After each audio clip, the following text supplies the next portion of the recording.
Thank you, Michael. Yes, today we have a treat and a very special guest for you. This is Tessa Wiegert, and Thousand Islands residents might recognize her as the detective series novelist behind the Shana Merchant series of novels. Tessa, I know this wasn't a quick drive, so we appreciate your time and coming to the studio today. Thank you so much for having me. I'm really excited to be here to talk about the books. And I want to delve right into these books, but before we do, I want to get to know a little bit about the author behind the books and solve the mystery of who Tessa Wiegert is. Can you tell me a little bit about yourself for those who don't know about you? Sure, I would love to. So I grew up in Quebec. I'm Canadian.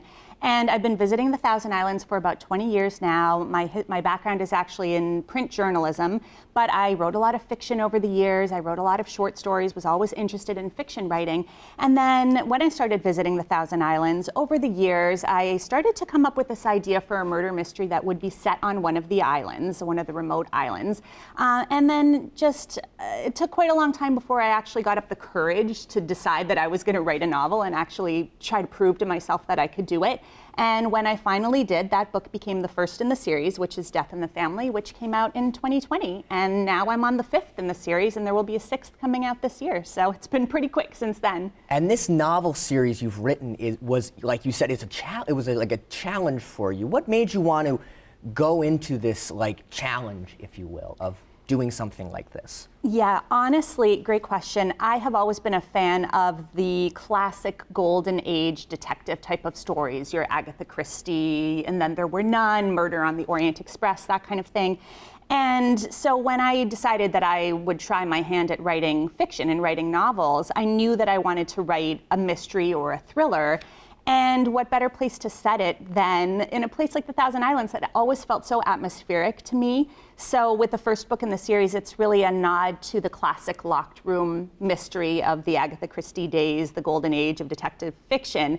But it's a modern version. It's an updated version with a modern day protagonist who works for the New York State Police.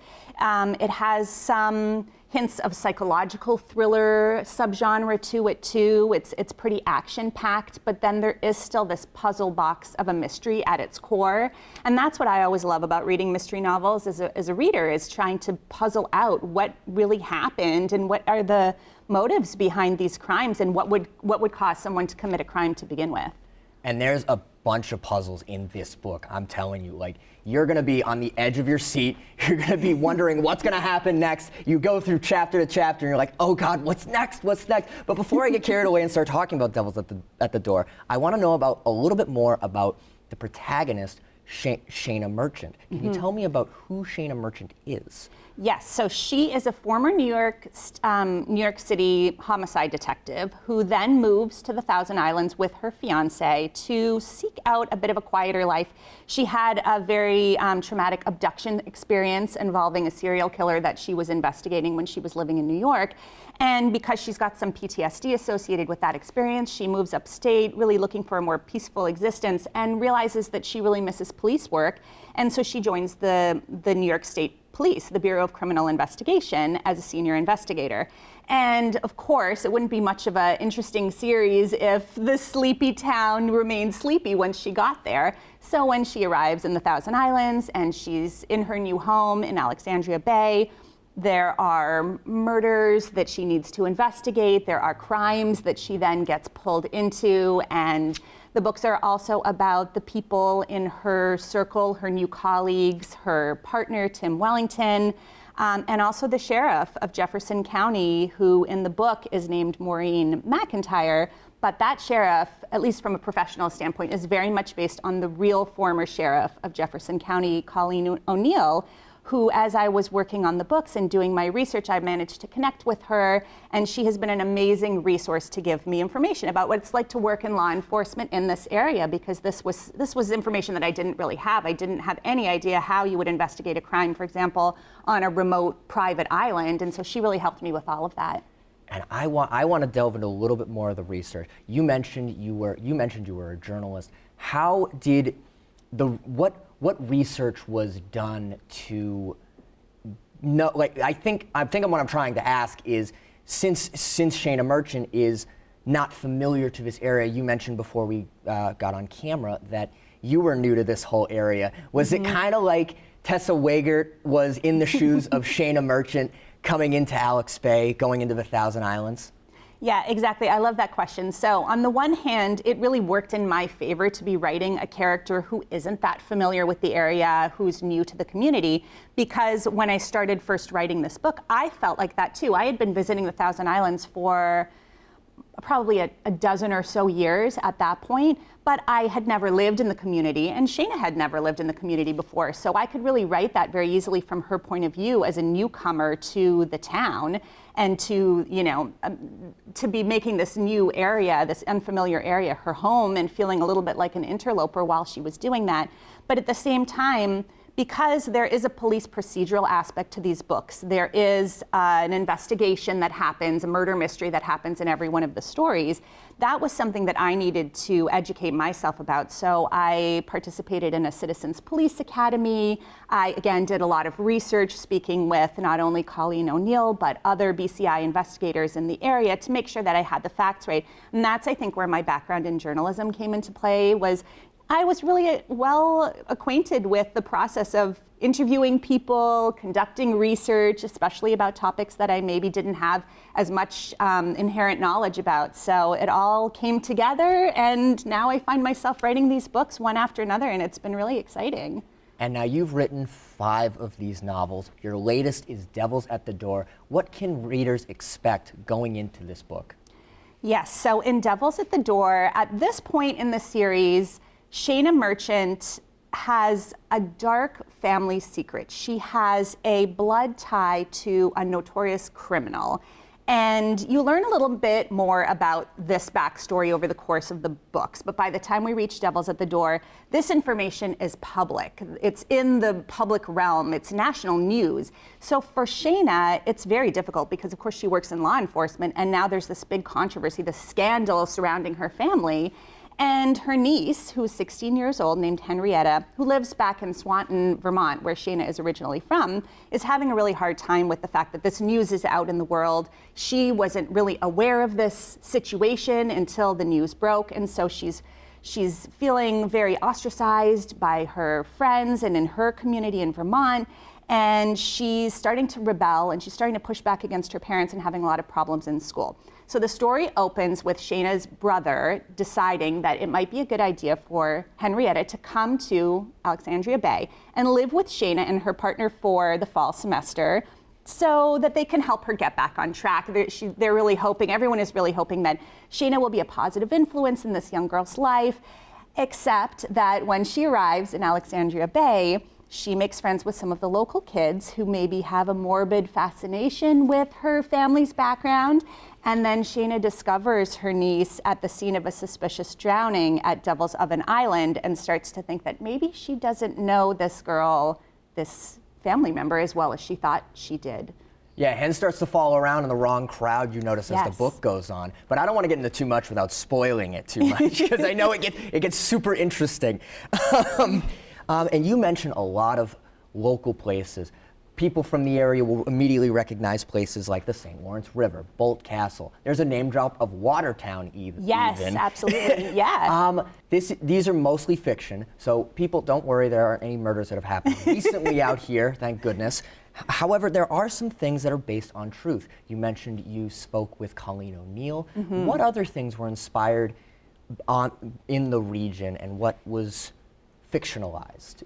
Yeah, I love that question too. So, for example, in the 4th book, Devils at the Door, it's set during Pirate Days in Alexandria Bay, which of course is a real actual event. So I did a lot of research for that. I of course attended several of the Pirate Days festivals to familiarize myself. So there are mentions of Bill Johnston, who's a notorious river pirate. Everyone in the area knows about his history in the War of 1812 and his connection to all of that. And something really interesting happened with that book as well, which is that it involves Carlton Island. And at the time when I was writing the book, the villa that currently sits on Carlton Island had been abandoned for decades. It had really fallen to disrepair, but it was this beautiful mansion from kind of turn of the century time.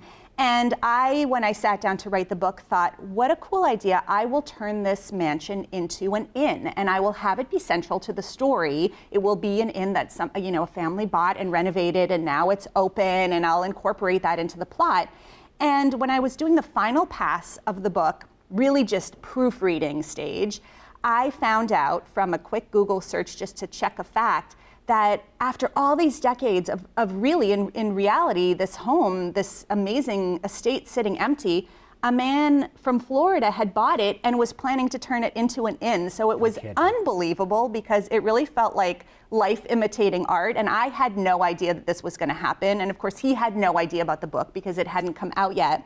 And I've since spoken with him and a little bit about the experience. And he said he's picked up the book and he's reading the book. And it's just amazing to me how something like that could happen. It was just like this, convergence of events. It was so interesting. And how does that feel when you impact your community like that with books like this?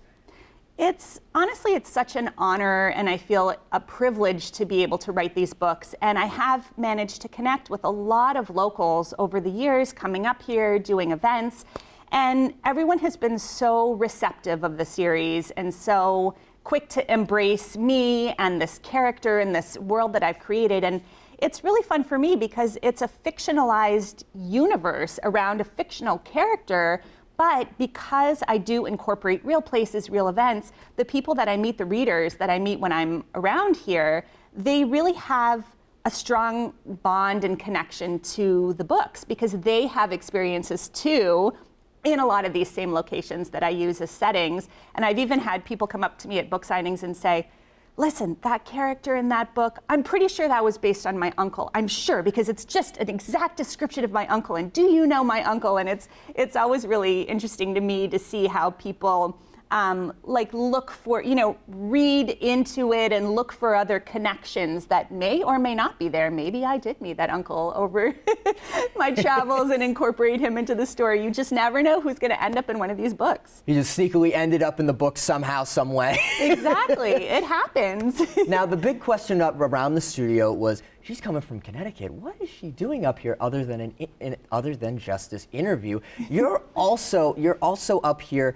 Is it correct you're researching for the next book in this this series? Yes, exactly. So the next book is coming out in November, early November of this year.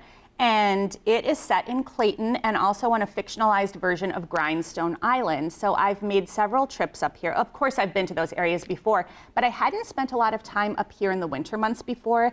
And this book that I'm writing now, that I just actually finished, is set in February. So I wanted to come up. I made a trip in December for an event, for a launch event for this book, actually.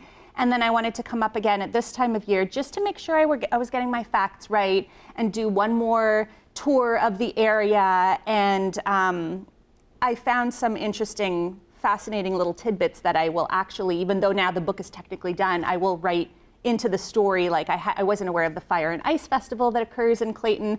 And so where I stayed, there were all of these wonderful ice sculptures, and it was really neat to be able to see those. So I'm sure that I'll be writing those into the book as well.